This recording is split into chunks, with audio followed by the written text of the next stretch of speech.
Hace poco respondí un video a Francisco en el cual tenía una duda sobre el consumo de sodio para aumentar ganancia de masa muscular.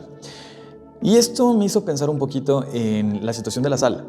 La sal, que es esta cosa que de repente se ha endemonizado por muchas veces diciendo que es la culpable de los problemas cardiovasculares y derrames cerebrales y demás. Y hay algunas otras personas que la adoran y que está surgiendo una corriente de donde la gente le quiere comer literal cucharadas de sal por muchos beneficios que supuestamente tiene. Entonces, en este video hay que resolver esa duda. ¿La sal, buena o mala? Primero que nada vamos a aclarar qué es la sal. La sal de mesa, la que utilizamos, en realidad su nombre es cloruro de sodio, ya que es un 40% sodio y un 60% sodio.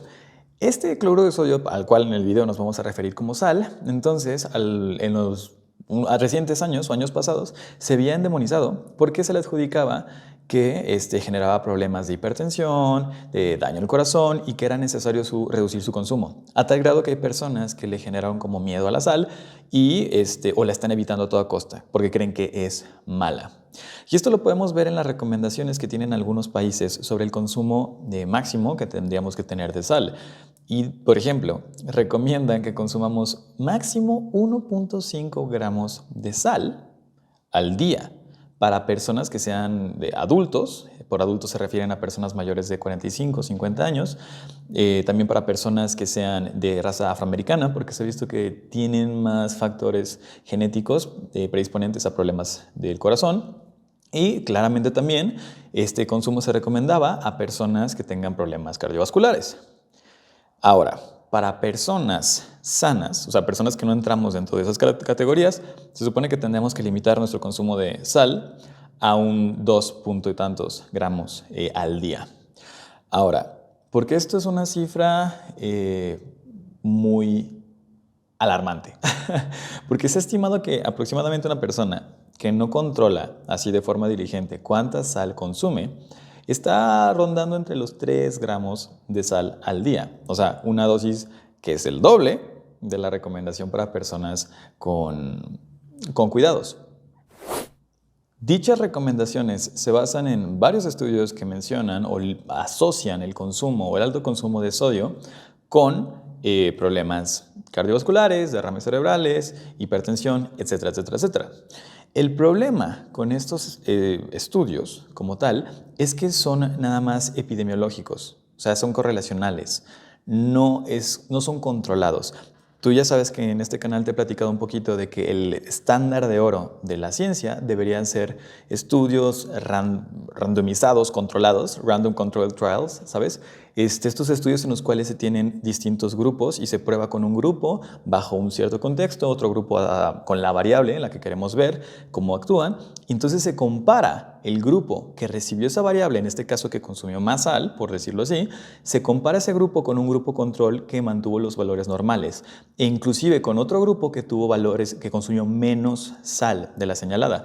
De esa forma podemos ver si el exceso de consumo de sal genera problemas comparado con estos dos grupos, o si las personas que consumieron menos sal tienen mayores beneficios comparados con los otros. Ese es como el estándar de oro. En estos estudios, con base en los cuales los organismos de gobierno se sustentan para poder estar dando esas cifras, no hacían eso. Simplemente se veía que la población en general, quienes consumían más cantidad de sodio, tendían a tener mayor problemas de salud cardiovascular y demás. El tema aquí es el siguiente. Los alimentos que más contenido de sodio tienen normalmente tienden a ser más comida chatarra, comida basura. ¿Por qué? Porque la sal es un potenciador de sabor.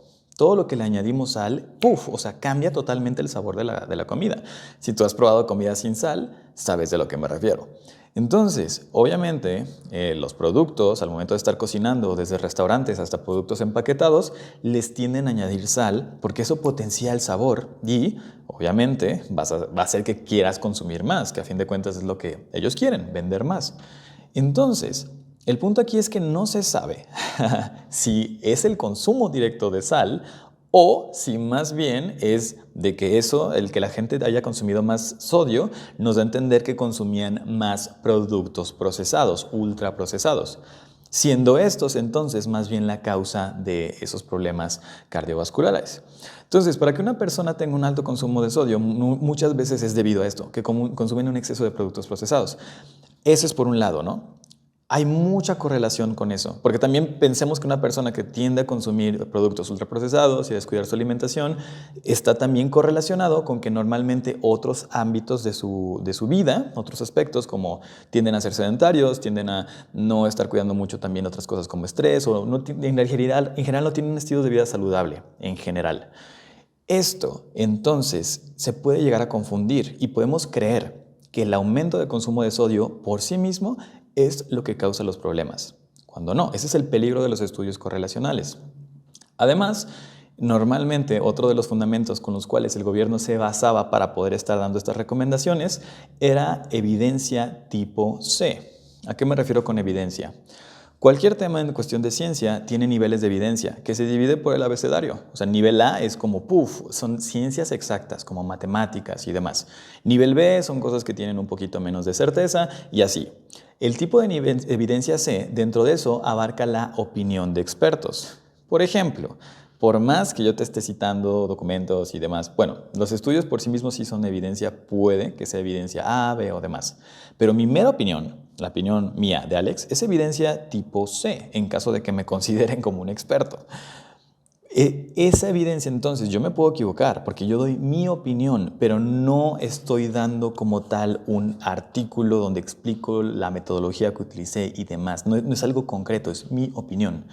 Entonces, mucho de la información que utilizaron para basar esas recomendaciones de sodio la utilizaron de opinión de expertos.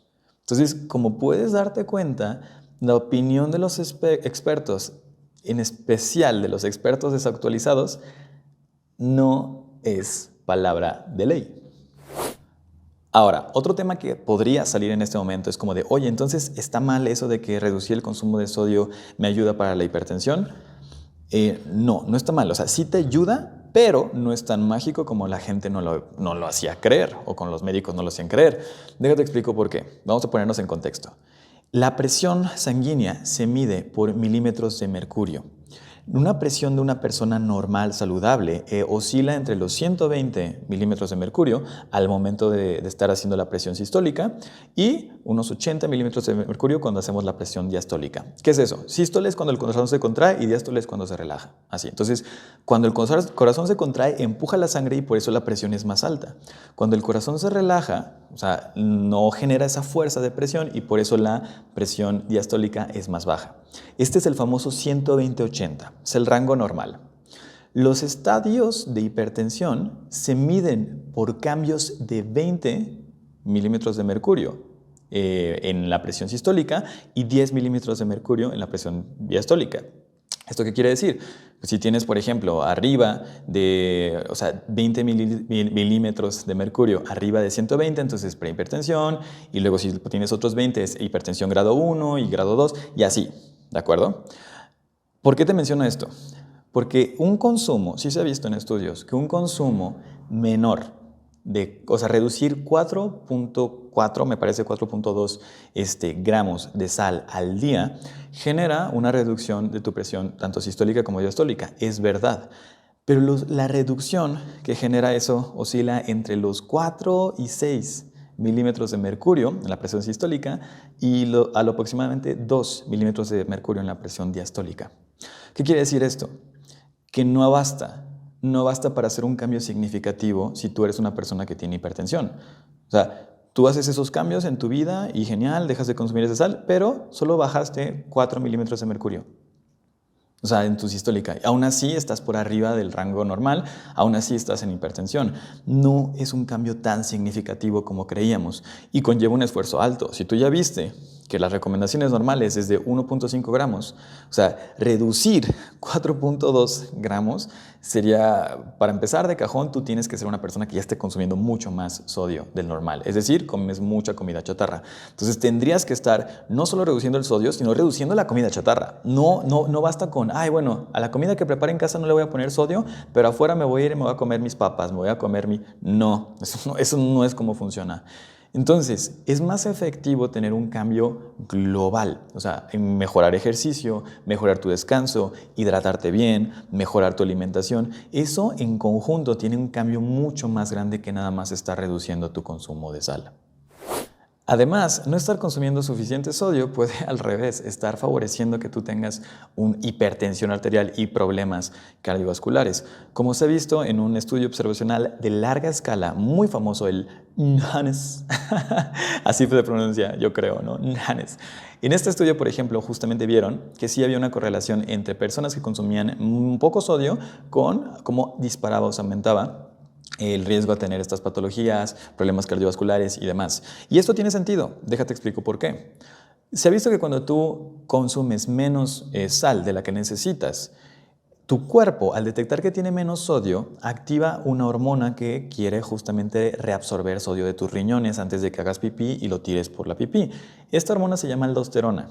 Entonces, cuando tú tienes bajos niveles de sodio en tu cuerpo, este libera la aldosterona y la aldosterona lo que hace es de que va a los riñones y busca reabsorber el sodio de tu pipí antes de que la saques, o sea, antes de que, sí, lo orines y lo tires. Ahora, ¿por qué esto es un problema? Porque niveles elevados de aldosterona de forma crónica generan retención de líquidos, lo que favorece la hipertensión, lo que favorece estos problemas cardiovasculares que justamente querías prevenir al estar eliminando el sodio de tu alimentación. Entonces, la aldosterona definitivamente no es algo que queramos, pero eso no es todo. Se ha visto que también un consumo bajo de sodio genera un 15% de reducción de la sensibilidad a la insulina. Que si tú ya has visto este video, sabes que, bueno, mi canal, perdón, yo te he compartido que la sensibilidad a la insulina es importante para muchos aspectos. Por ejemplo, de hecho, se ha visto que personas que tienen obesidad normalmente tienen baja sensibilidad a la insulina. Y de hecho, la obesidad en sí misma genera resistencia a la insulina. Seguro has escuchado sobre este tema. Entonces, el estar teniendo un consumo bajo de sodio de forma constante puede estar generándote, que aparentemente no es mucho, dices, bueno, un 15% de reducción, aparentemente no es mucho, pero si lo juntas con otros factores, como por ejemplo si tú tienes sobrepeso y demás, que el sobrepeso a su vez genera varias causas para problemas cardiovasculares, te estás volviendo en una bomba de tiempo. Entonces, no, no es tan bueno reducir el consumo de sodio. Ya que pusimos todos estos puntos sobre la mesa, te quiero compartir las conclusiones personales que tengo en cuanto a este tema y las que elaboramos observando estos estudios que te menciono, observando esta evidencia, para que no digas que es nada más algo que es mi juicio o mi opinión. Si analizamos todos estos puntos, podemos estar viendo que el rango saludable para poder estar consumiendo sodio en tu alimentación es entre 3 y 5 gramos de sal al día. O sea, ese es el rango saludable. No te preocupes porque se ha estimado que las personas sin monitorear su consumo de sal, si tienen una buena alimentación, normalmente justamente llegan a 3 gramos de sal al día. Entonces, si tú estás teniendo una buena alimentación, principalmente basada en comida real, comida entera, verduras, no ultraprocesados ni nada de eso, entonces tú no tienes por qué preocuparte para nada. Y si tú, por ejemplo, consumes mucha comida chatarra, consumes muchos productos ultraprocesados, puede que en tu caso no sea tanto el sodio en sí mismo, sino más bien cambiar esos alimentos, y con el puro hecho de que cambies esos alimentos, ya el sodio no te tienes que preocupar porque ya se va a estar regulando solo. Entonces, tu cuerpo también, confía en él. Si tú te estás hidratando bien, si tú estás durmiendo bien, si tú, por ejemplo, buscas aprender constantemente formas de manejar tu estrés, eso te va a ayudar a que puedas estar despreocupándote por esto. Pero bueno, ya llegaron pacientes, así que ya me tengo que ir. Espero que este video te sea de utilidad, yo sé que sí. Así que hazme saber tus preguntas aquí abajo y con todo gusto elaboro un video para estar respondiéndolas. Bye.